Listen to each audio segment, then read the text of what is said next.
பூனி மாசம் நல்ல இளவேணிற் காலம் பழனிக்கு வந்தா உன் தெய்வீக யோகம் பழனிக்கு வந்தா உன் தெய்வீக யோகம் உத்திர நாளில் உன் உற்சவ திருத்தேரில் சிங்காரமாக உன் அலங்காரம் கண்டே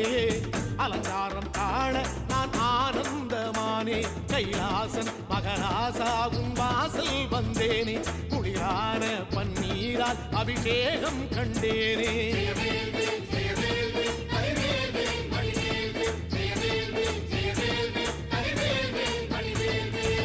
தென்பழனி தேடி உன் தென்பழனி தேடி திருநீரு பூசி நான் ஓடோடி வந்தேன் திருநீரு பூசி நான் ஓடோடி வந்தேன்